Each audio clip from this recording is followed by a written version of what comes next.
Bismillah. Assalamualaikum warahmatullahi wabarakatuh. Bismillahirrahmanirrahim. Alhamdulillahi rabbil alamin. Wa bihi nasta'inu ala umurid dunya waddin.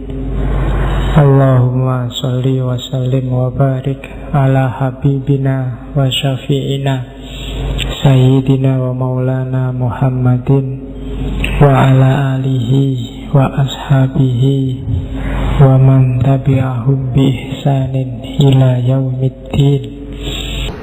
Oke, bismillah. Kita ketemu tokoh besar yang sangat berpengaruh. Saya ini sebenarnya agak ngulang. Saya lupa dulu ketika ngomong tentang dasar-dasar filsafat bagian ontologi, ada sesi ketika ngomong materialisme historis. Mungkin beberapa nanti ngulang di situ, meskipun ada penajaman-penajaman melihat visi kenapa Karl Marx ini banyak dijadikan patronnya, banyak dijadikan pionir di orang-orang modern. Marx ini hidupnya 90% habisnya di perpustakaan, di British Library, sampai untuk membiayai keluarganya dia harus dibantu sahabatnya Friedrich Engels.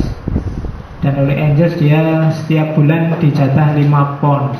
Engels ini anaknya konglomerat pengusaha tekstil kapitalis. Meskipun nanti Marx pikiran-pikirannya menyerang habis-habisan kapitalisme dan mengeluarkan Das Kapital. Jadi itu uniknya.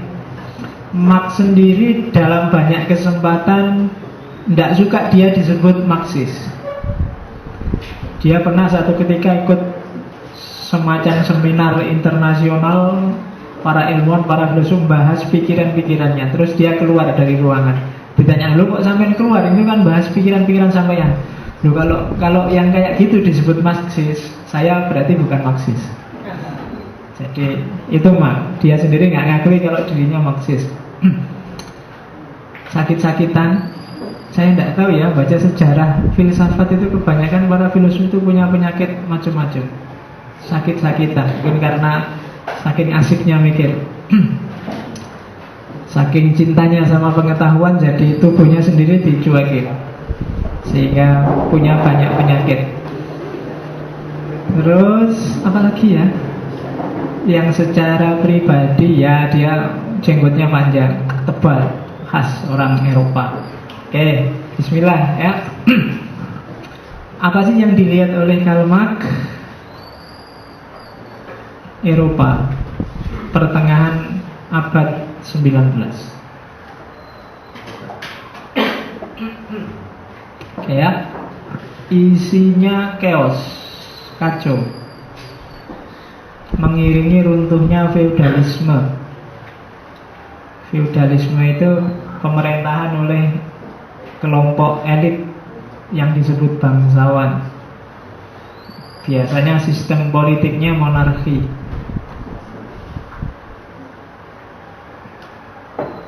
Jadi feudalisme runtuh melahirkan generasi elit baru namanya bourgeoisme. Jadi feudalnya hilang, sekarang muncul kelompok borjuis. Kelompok borjuis ini nanti yang menjelma jadi kapitalis. Kenapa? Mengiringi satu zaman yang disebut revolusi industri. Kalau kita belakangan ini kan semacam revolusi teknologi informasi. Nah, kalau zaman dulu revolusi industri. Revolusi industri itu korporasi-korporasi, pabrik-pabrik, perusahaan-perusahaan menjamur. Revolusi industri itu anaknya revolusi intelektual, pencerahan. Sains berkembang, pengetahuan pesat, orang bisa menaklukkan alam semesta dengan ilmu pengetahuan, lahirlah rekayasa-rekayasa dan melahirkan industri-industri baru.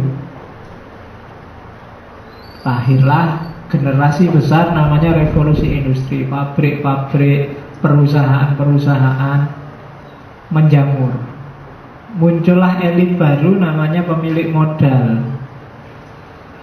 orang yang punya pabrik, orang yang menguasai alat-alat produksi.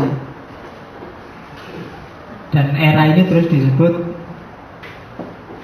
era kapitalisme. Nanti kita lihat apa itu kapitalisme. Tapi inilah yang disebut oleh Marx zaman chaos.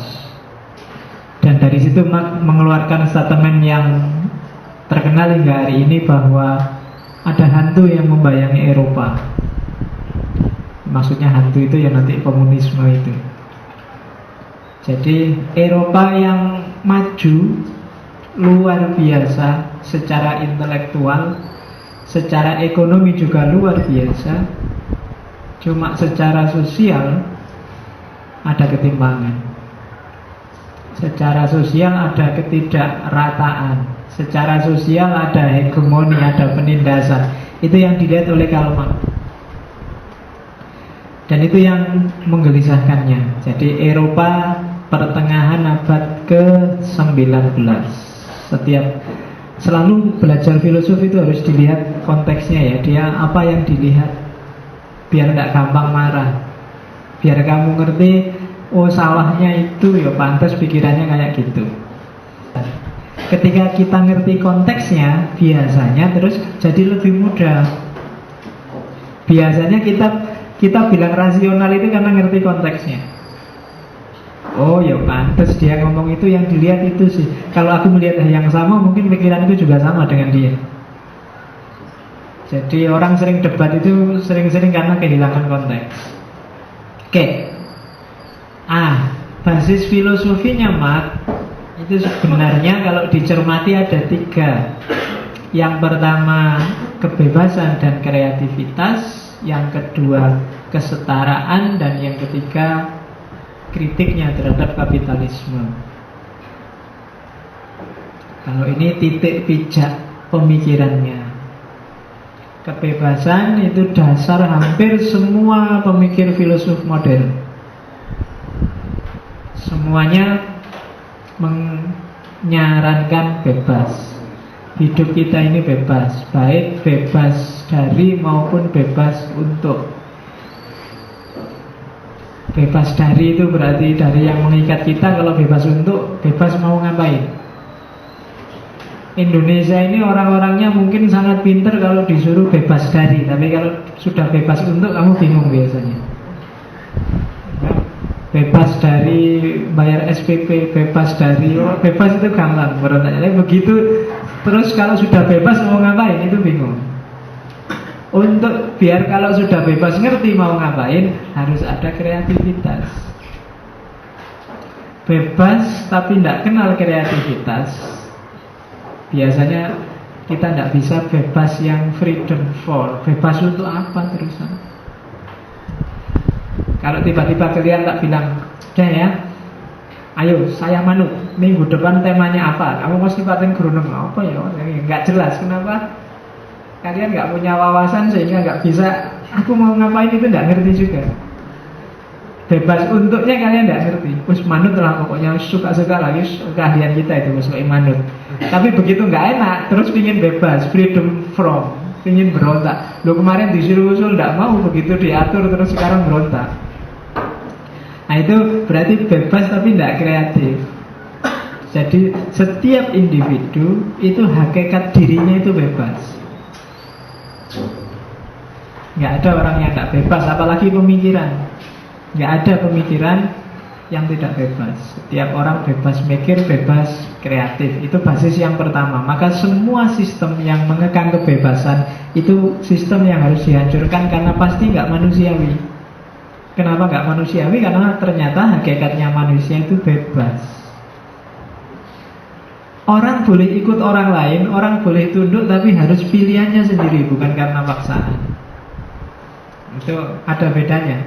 Minum karena dipaksa dengan minum pilihannya sendiri, kan nilainya beda. Ini pilihanku sendiri jadi enak.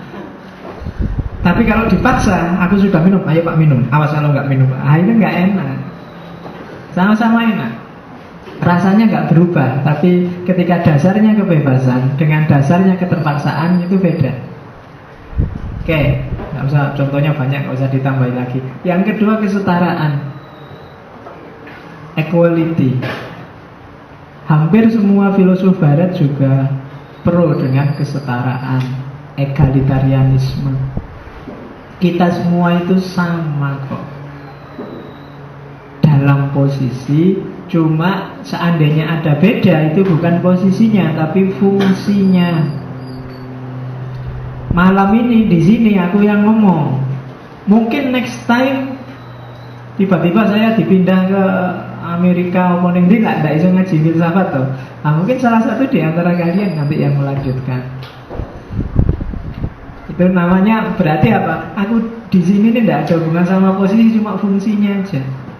Ya kamu sama orang tuamu kan juga gitu. Kamu memerankan fungsi sebagai anak, orang tuamu sebagai bapak dan ibu kan gitu.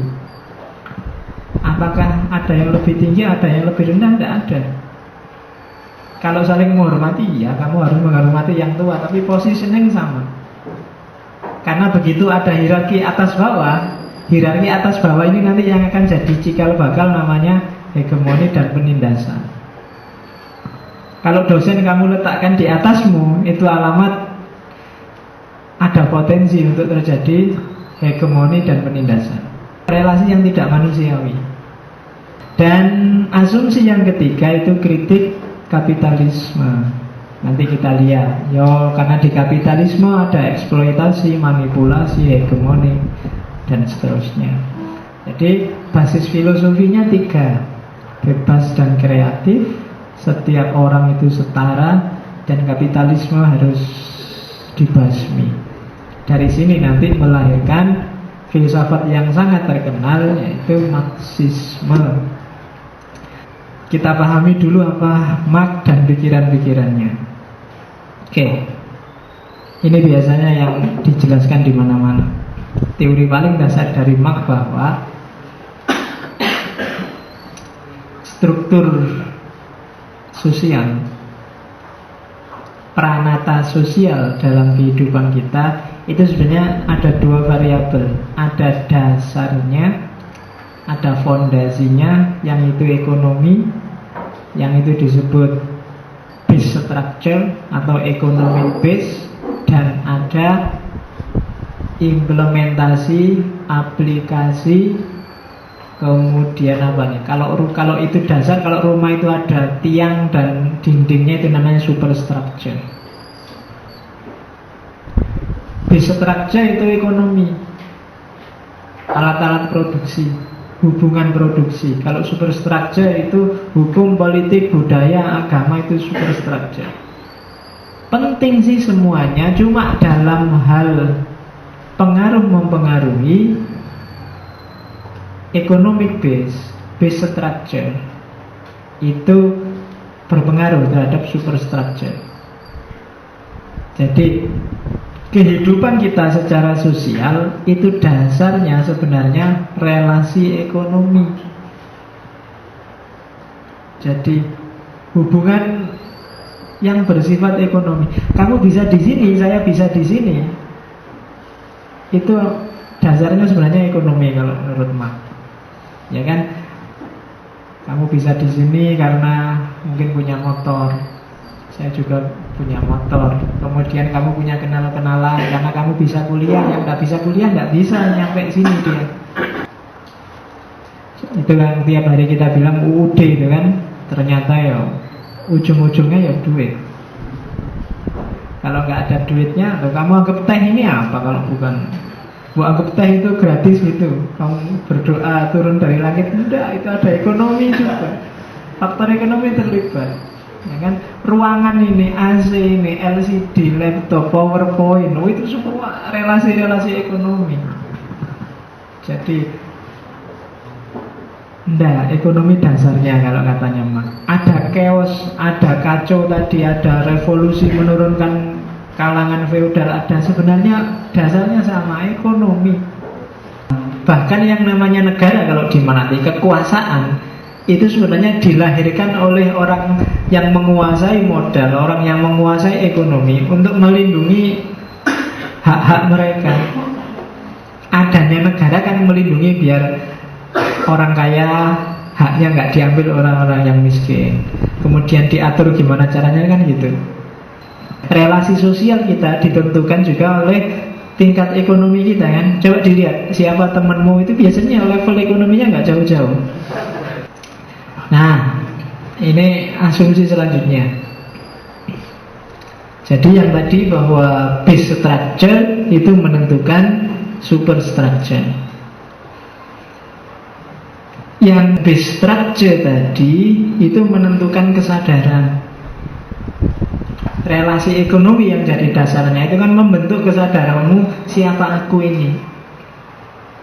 Aku itu wong melarat pak, aku itu wong biasa-biasa pak, kuatku yo segitu pak, kuatku itu membentuk kesadaran. Jadi relasi ekonomi menentukan kesadaran dan menentukan relasi sosial. Yang kayak tadi tak ceritain, jaringanmu itu ya tidak akan jauh-jauh dari level ekonomimu. Kenapa? Karena kamu sadar siapa dirimu. Justru mungkin akan jadi penderitaan luar biasa kalau kamu tidak sadar level ekonomimu. Ya kan? 1 bulan penghasilanmu berapa, gayamu ingin kayak konglomerat, kamu ingin HP terbaru terus, kamu ingin iPad terbaru, ingin baju paling, itu malah tidak sadar diri, malah kamu sengsara. Jadi model produksi, level ekonomi itu menentukan kesadaran.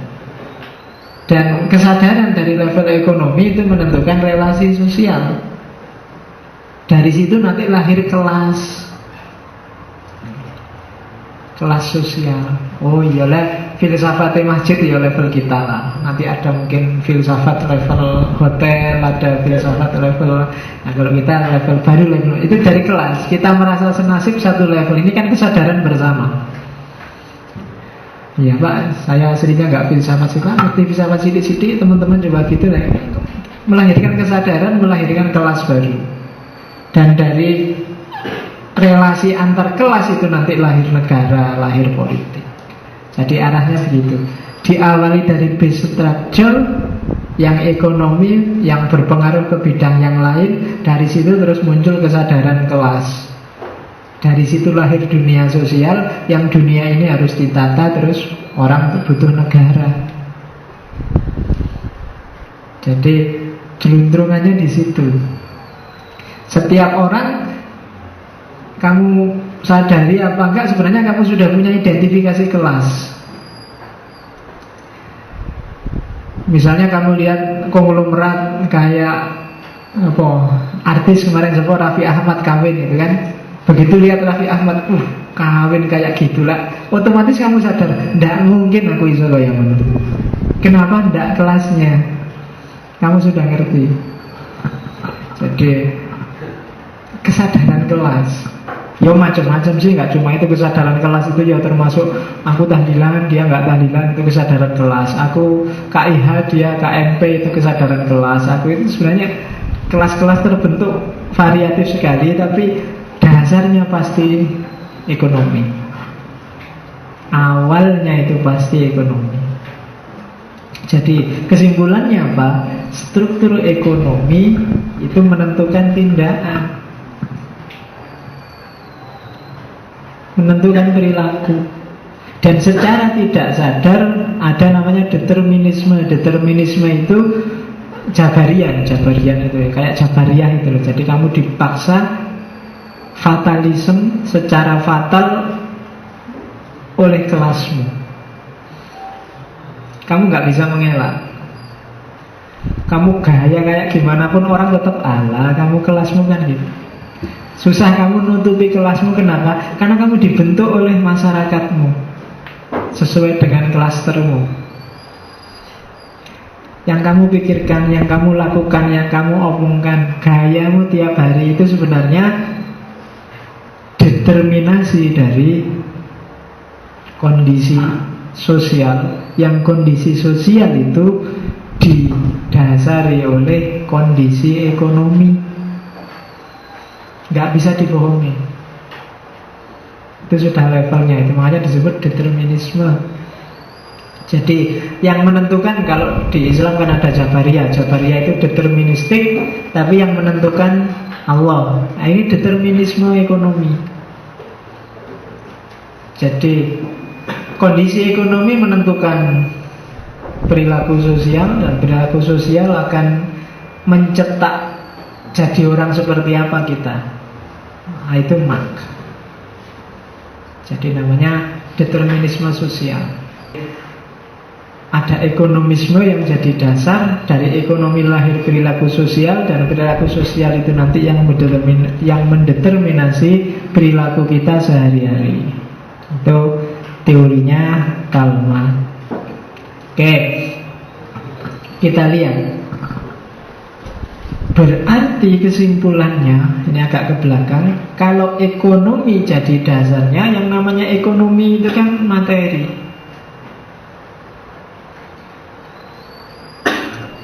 Ya kan? Berarti materilah yang, relasi materilah yang menentukan hidup kita. Dan relasi materi inilah yang melahirkan ide-ide. Relasi materi melahirkan dunia sosial membentuk kita, dan kita yang punya ide. Berarti ide kita itu dibentuk oleh dunia sosial, yang dunia sosial ini dasarnya adalah ekonomi, dan ekonomi itu kan relasi materi. Siapa yang punya modal, siapa yang menguasai apa, kan gitu. Itu relasi materi. Oke. Jadi relasi materi menentukan, termasuk pembentukan ide. Jadi kalau di Marx kebalik, bukan ide terus melahirkan realitas sosial. Kebalikannya, realitas sosial lah yang melahirkan ide. Relasi materi-materi ini loh yang melahirkan ide. Kan? Misalnya, oh ini masjidnya tidak enak dipakai ya, atau ruangannya, ya terus muncul ide baru. Jadi realitas sosial yang memancing ide, bukan kebalikannya. Modelnya berarti induktif. Dan realitas sosial itu ya berarti realitas ekonomi. Realitas ekonomi itu berarti relasi antar materi. Itu yang ada di pikirannya Marx.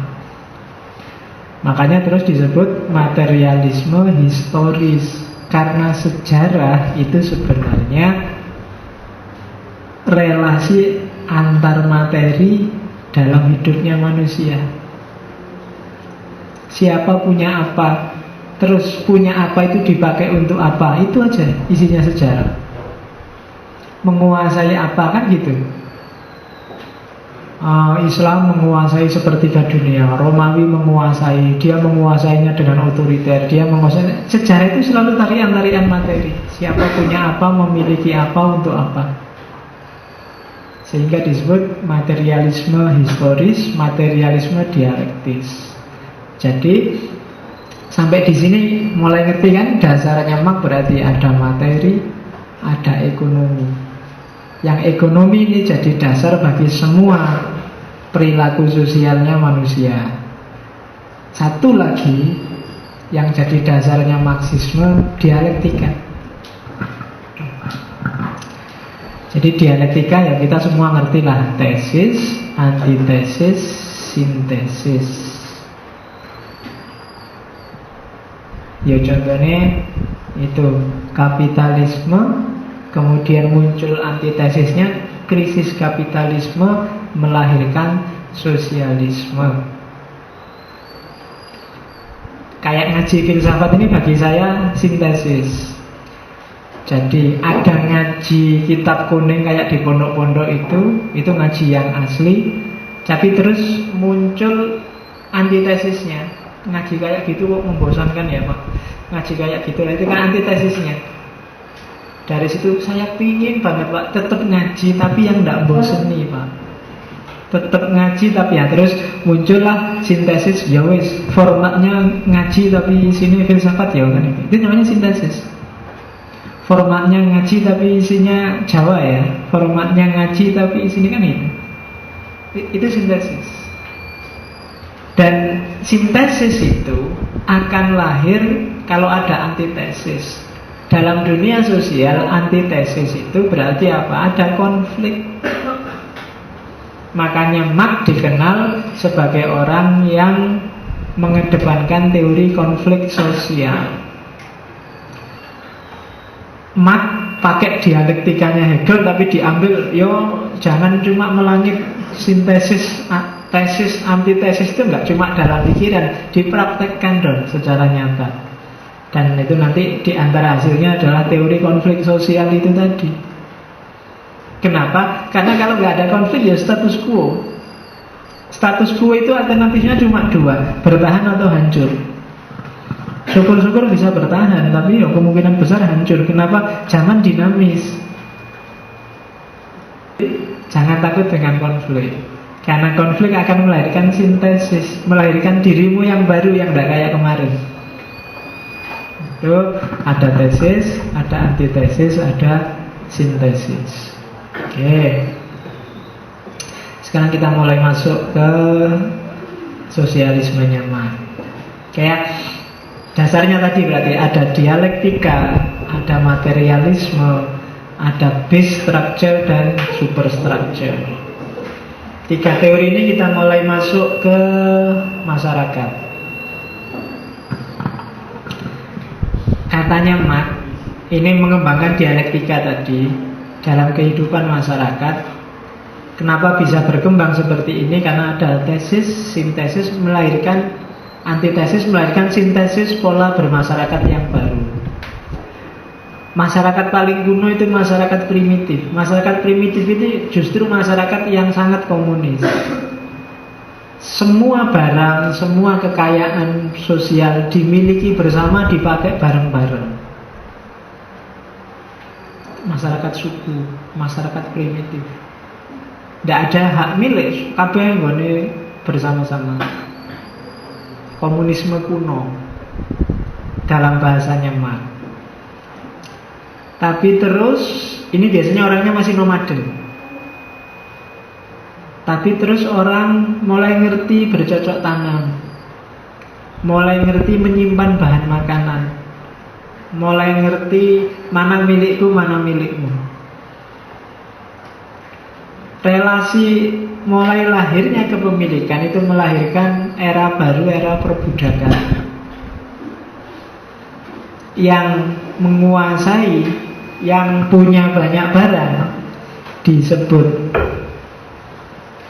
tuan, yang tidak punya apa-apa padahal dia butuh barang, sehingga dia terpaksa untuk dapat barang itu harus melayani tuannya, dia disebut budak. Jadi fase selanjutnya kehidupan manusia itu fase perbudakan.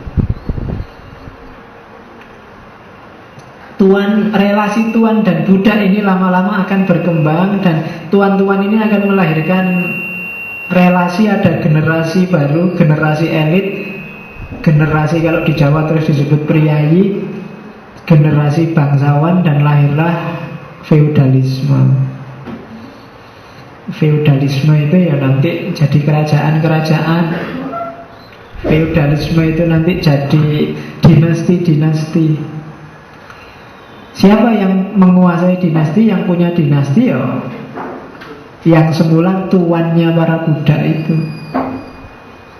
para tuan tanah. Oke, feudalisme melahirkan dinasti-dinasti, melahirkan kerajaan-kerajaan.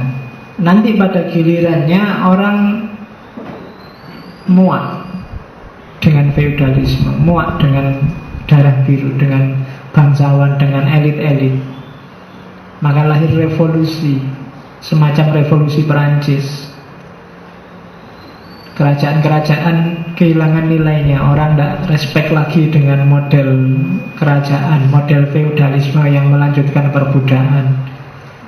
Maka feudalisme dihancurkan, lahirlah bourgeoisie, kapitalisme. Sistem sosial feodal bisa hancur, tapi kepemilikan tetap nggak bisa hancur. Dari situ lahir orang yang menguasai produksi, menguasai alat-alat, menguasai materi-materi yang kita butuhkan. Dari situ lahirlah bourgeoisie, kelompok kapitalis. kita butuh baju, dan orang-orang yang menguasai bahannya baju dan mesin pembuat baju, merekalah kaum kapitalis. Nah, lama-lama orang juga marah dengan kapitalisme yang menghisap. Terus kapitalisme diberontak. Tidak bisa lah orang monopoli baju, monopoli hak milik. Milik itu ya kepentingan bersama, dipakai untuk bersama. Di revolusi kapitalisme lahir sosialisme. Sosialisme itu ya kehidupan bersama, ada negara yang ngatur dan negara yang mendistribusi tapi secara adil. Negara ini jadi alatnya. Sosialisme lama-lama akan berakhir di komunisme, ketika orang semuanya sadar bahwa ini hidup ini bersama-sama, sama rasa, sama rata. Sudahlah, semua jadi milik bersama, semua untuk kepentingan bersama. Tidak usah negara-negara juga tidak penting, negara nanti akhirnya juga menghegemoni. Di situ lahirlah mimpi namanya komunisme. Berarti apa? Model sosial yang balik lagi ke zaman primitif. Justru itu yang diimpikan oleh Karl Marx. Ketika orang tanpa kelas, tanpa kepemilikan, pokoknya urip bareng-bareng, misalnya seneng-seneng, adanya teh, ya ayo diminum teh, adanya air putih, ya ayo diminum air putih. Yang penting jangan ada yang curang, jangan ada yang menguasai teh, yang lain dikasih air putih, jangan ada yang itu komunis. Ya kan? Meskipun nanti diterjemahkan secara vulgar oleh Lenin, diaplikasikan oleh Stalin dan seterusnya, dan melahirkan partai-partai komunis. Orientasinya sudah agak beda dengan yang diteorikan oleh Marx. Jadi masyarakat, katanya Marx, akan berkembang seperti ini. Pasti, iya pasti, katanya Marx. Oleh karena itu ajarannya disebut determinisme. Pasti wis pokoknya. Apa ya sih orang itu dipengaruhi oleh ekonomi? Iya, pasti. Semuanya pasti kalau di Marx. Karena dia melihat memang kayak gitu fitrahnya manusia. Itu fase perkembangan masyarakat. Nah, ini yang saya harus pelan-pelan menjelaskannya. Kalau yang awal tadi dulu sudah. Alienasi, keterasingan. Ini nanti yang melahirkan revolusi-revolusi itu, kesadaran manusia akan alienasi. Marx diinspirasi oleh Feuerbach, filosof eksistensialis. Saya enggak, kemarin mungkin kita belum sempat ngomong Feuerbach, tapi Feuerbach eksistensialis awal yang ateis. Keterasingan manusia dari dirinya, ini yang diambil oleh Marx. Cuma Marx tidak kayak Feuerbach. Jadi katanya Marx, poin permasalahannya bukan di situ, bukan agama. Permasalahannya ada pada manusianya. Manusia yang sangat tunduk pada variabel agama, Tuhan, surga, neraka, itu biasanya orang-orang yang secara sosial, secara budaya itu terdiskriminasi, terhegemoni, kalah, menderita. Ya kan? Karena kita kalah, kita menderita, terus kita memproyeksikan macam-macam, Tuhan, surga, neraka. Tenang aja, kita sengsara di dunia nggak apa-apa, besok kita masuk surga. Kita ambil sendiri surganya, yang lain murtad kafe. Kenapa? Karena terdiskriminasi di dunia, maka dia proyeksi macam-macam. Gusti Allah ora sare, Tuhan nggak tidur. Oh itu, jadi titik permasalahannya bukan agamanya, tapi manusianya yang sengsara. Apa sih yang bikin manusia sengsara itu? Struktur sosial masyarakat, sistem sosial. Yang sistem sosial tadi dasarnya adalah ekonomi. Jadi yang dikritik jangan agama, kurang dalam. lebih dalam lagi apa masyarakat. Masyarakat maksudnya apa? Dunia sosial. Yang dunia sosial itu apa? Ekonomi ujungnya. Oh, itu pikirannya mak. Jadi bulat sejak awal kita membayangkan surga, neraka, kita ngaji, kita mondok, kita ujungnya ternyata ekonomi. Kenapa kita percaya Tuhan ya? Karena kita lemah Pak, kita tidak berdaya. Tuhan yang menguasai segalanya. Manusianya merasa lemah, tidak mau aktif, tidak bisa berjuang, tidak bisa tangguh menghadapi hidup, terus memproyeksikan hal-hal lain untuk dalih bagi kelemahannya sendiri. Kenapa dia bisa lemah? Kondisi sosial yang bikin dia lemah. Dan kondisi sosial itu akarnya ada di ekonomi. Ternyata sangkan-barannya kayak gitu. Maka ayo kita analisis sistem sosial yang bikin manusia terdepresi, bikin manusia terdiskriminasi. Nah, itu yang ada di pikirannya Mak. Jadi nggak usah dibahas agamanya. Agama itu cuma sampingan, nggak penting. Dia hanya narkobanya orang yang kalah. Dia hanya opiumnya orang yang tertindas, biar nggak ngamuk. Maka dikasih agama. Mereka memproyeksikan Tuhan, neraka, surga, dan lain sejenisnya. Itu bagi Mak. Jadi ayo dianalisis sosialnya deh, masyarakatnya. Nah, akarnya di mana? Kapitalisme katanya Mak. Jadi ternyata kapitalisme lah biang kerok yang bikin orang teralienasi, terdepresi, terdiskriminasi.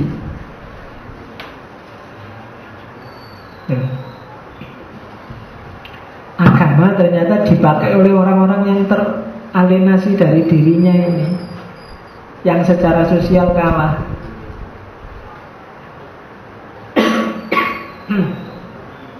Kita lihat kayak apa sih kapitalisme yang bikin orang kalah itu.